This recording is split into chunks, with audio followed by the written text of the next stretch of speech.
తల్లి మాట. అనగనగా ఒక గ్రామంలో ఒక బ్రాహ్మణుడు తన తల్లితో కలిసి నివసించేవాడు. ఒకరోజు ఒక పని మీద బ్రాహ్మణుడు వేరే గ్రామానికి వెళ్ళవలసి వచ్చింది. అతను ప్రయాణానికి సిద్ధమవుతాడు.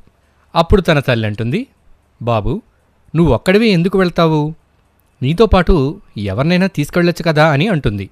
అప్పుడు ఆ బ్రాహ్మణుడు అంటాడు, నిజమే, నేను అడవి మార్గంలో వెళ్లాల్సుంటుంది. కానీ ఆ అడవిలో భయపడేంతగా ఏ క్రూర మృగాలు లేవు, దొంగలు లేరు అని చెప్తాడు. కానీ నీతో పాటు ఎవరైనా వస్తే బావుంటుంది కదా అని తల్లి అంటుంది.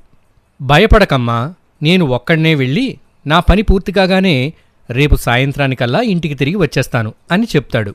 కానీ ఆ తల్లికి కొడుకు ఒక్కడే వెళ్లడం ఏమాత్రం ఇష్టం లేదు. దీంతో ఇంటి దగ్గర ఉన్న కొలను దగ్గరికి వెళ్తుంది. కొలంలో నుంచి ఒక పీతను తీస్తుంది. నువ్వు ఒక్కడివే వెళ్ళడానికి నేను ఏమాత్రం ఒప్పుకోను.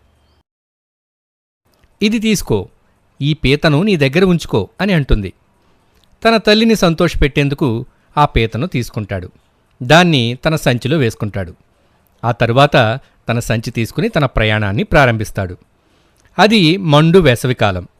ఆ బ్రాహ్మణుడు ఆ ఎండను తట్టుకోలేకపోతాడు. అప్పుడతను ఒక పెద్ద చెట్టుని చూస్తాడు.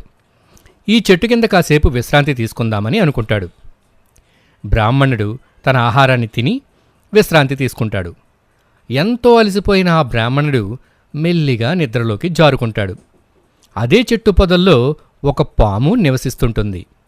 ఆ పొదల్లోంచి బయటికి వచ్చిన పాము బ్రాహ్మణుడు పక్కన ఉన్న సంచిని చూస్తుంది. వెంటనే ఆ సంచి దగ్గరికి పాము వస్తుంది. సంచిలో ఉన్న ఆహారాన్ని తింటుంది.